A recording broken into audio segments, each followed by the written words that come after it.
Paul Rogers, 30 January 2018. Summary: North Korea and Russia may be the focus of contemporary Western fears of imminent nuclear-armed conflict, but development and deployment of usable nuclear weapons has been a constant throughout the atomic age and by all nuclear-armed states. Current revision of the United States' declared nuclear posture is only the most visible manifestation of adjustments to all the main nuclear arsenals, with the UK at the vanguard of deploying technologies potentially calibrated for pre-emptive rather than retaliatory strike. Introduction: the August 2017 briefing in this series, Limited Nuclear Wars, Myth and Reality, focused on the common misconception that nuclear weapons exist as ultimate deterrents against catastrophic attack and that by maintaining the ability to retaliate they therefore deter the initial aggression.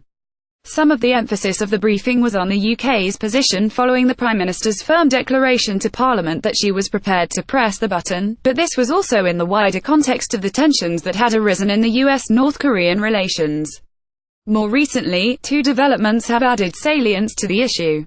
One is the leaking of details of the new U.S. nuclear posture review, which points to additional circumstances that might prompt nuclear first use, such as a response to a non-nuclear attack, and the other is the movement of the Doomsday Clock closer to midnight.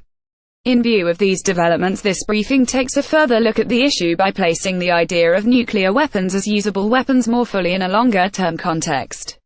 In light of present circumstances, it is critically important to raise the level of discussion about nuclear weapons in the future.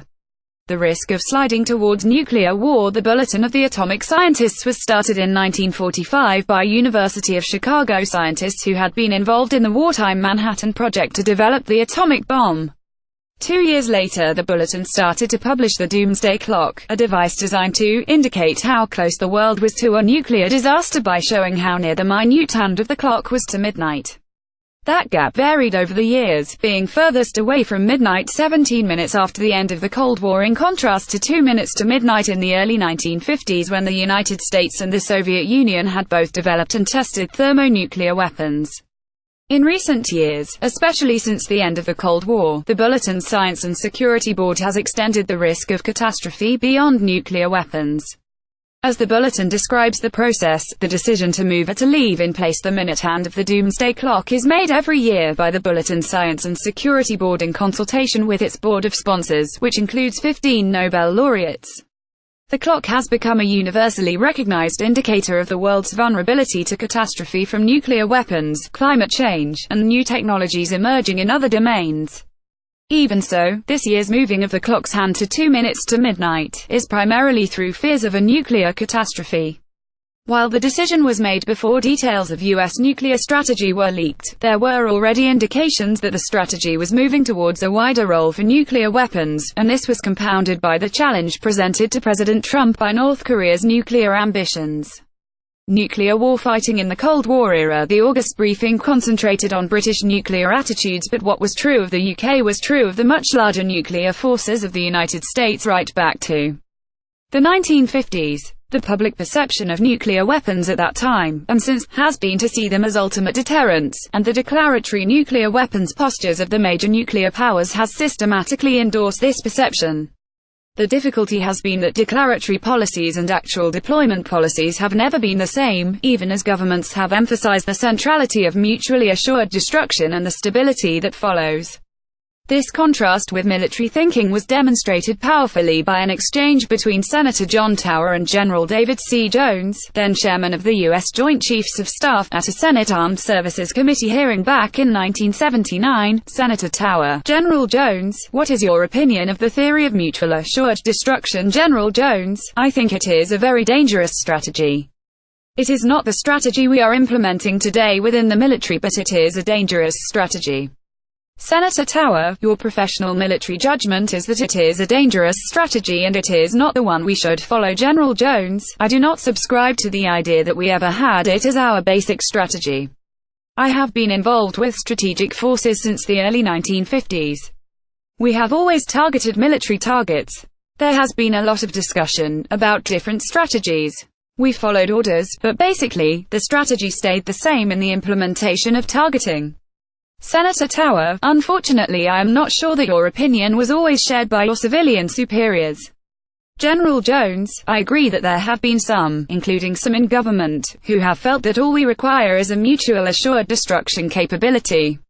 I am separating that from our targeting instructions in the field. Even as far back as the 1950s, there are indications that U.S. nuclear planners recognize the advantages to be gained from a first strike with nuclear weapons at a time of crisis, an outlook illustrated by a briefing from the then head of Strategic Air Command SAC, General Curtis LeMay. Q. How do SAC's plans fit with the stated national policy that the U.S. will never strike the first blow? I have heard this stated many times and it sounds very fine.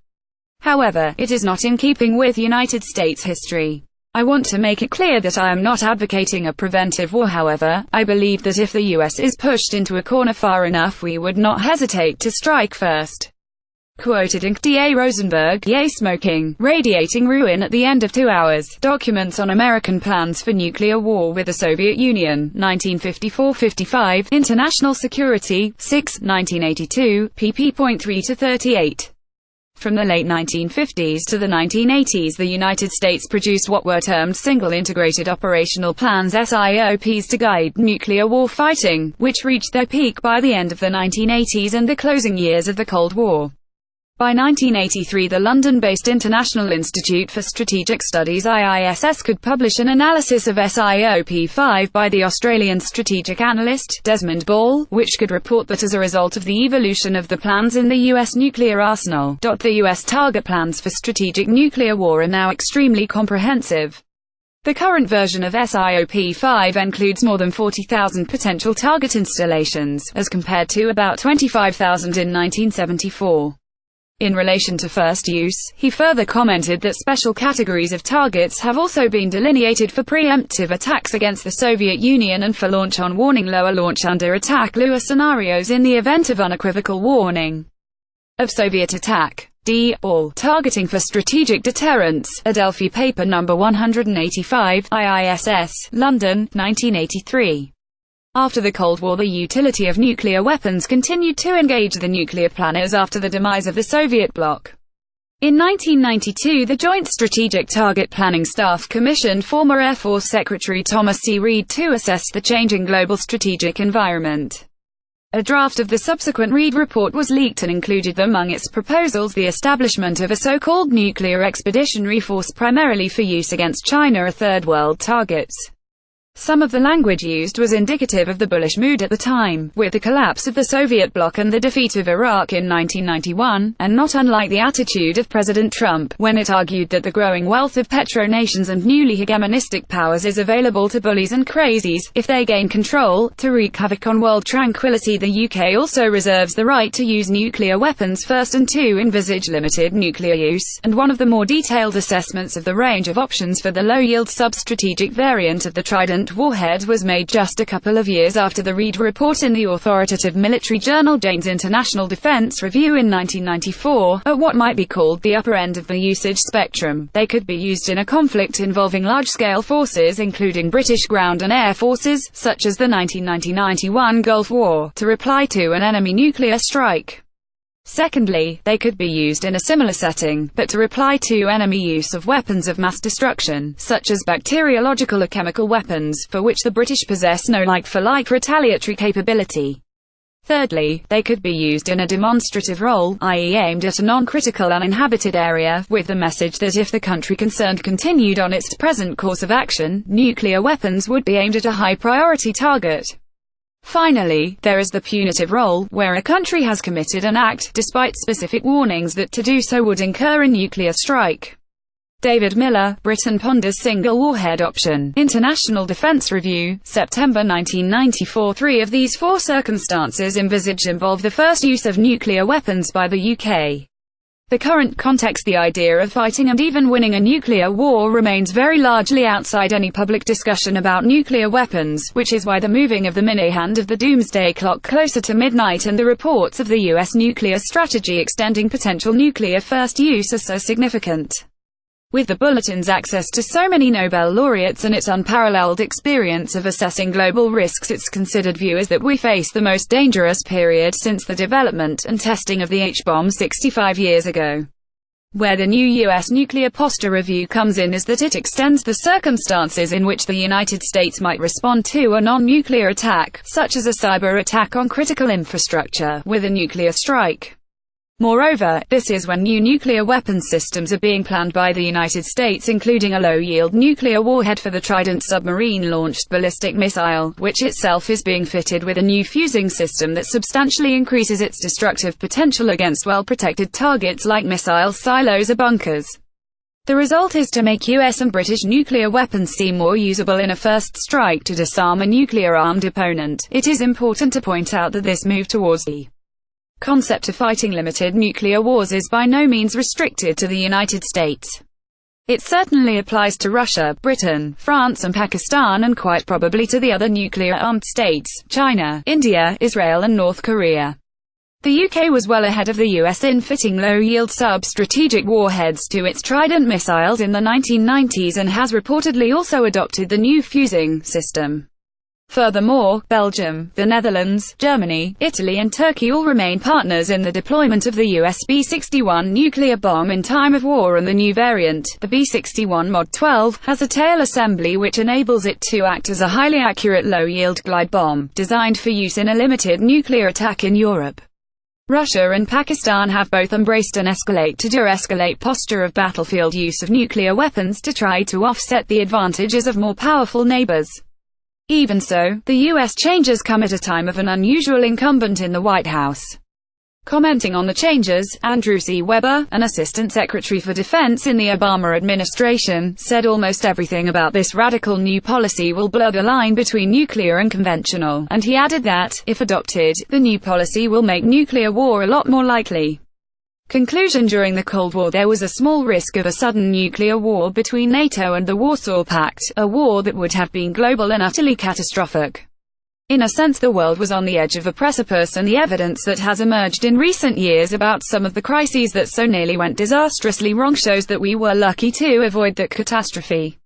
The risk now is that we are on a slippery slope towards small nuclear wars in far-off places, which themselves could either escalate or at the very least break the 70-year taboo on treating nuclear weapons as usable. It is far more difficult to alert people to the slippery slope unless they are in and near one of those far-off places, but it is just as important and is given even greater urgency by the Doomsday Clock decision. Action is needed at a number of levels, starting with the need to raise the level of public debate on these issues, across the world but especially in the nuclear-armed states. In many cases, people in particular countries may have specific roles to play. In the UK a priority should be for the government to embrace a policy of no first use of nuclear weapons, not least because this will mean that NATO's nuclear posture gets much wider scrutiny and discussion. It should also accept, at least in principle, that the UN Treaty on the Prohibition of Nuclear Weapons is the right way forward, and it should take further steps to limit the UK's nuclear forces and make any process of even partial denuclearization fully transparent. The UK government should also use all its best endeavours, not least in Washington, D.C., to encourage dialogue with North Korea to counter the current unstable relationship that is the most substantial immediate risk of a nuclear conflict. Image credit, Ryanicus Girificus, Wikimedia Commons. Paul Rogers is Global Security Consultant to Oxford Research Group and Professor of Peace Studies at the University of Bradford. His monthly global security briefings are available from our website. His latest book, Irregular War, ISIS and the New Threats from the Margins, was published by IB Tauris in June 2016. These briefings are circulated free of charge for non-profit use, but please consider making a donation to org, if you are able to do so. Copyright Oxford Research Group 2018. Some rights reserved. This briefing is licensed under a Creative Commons Attribution Non-Commercial No Derives.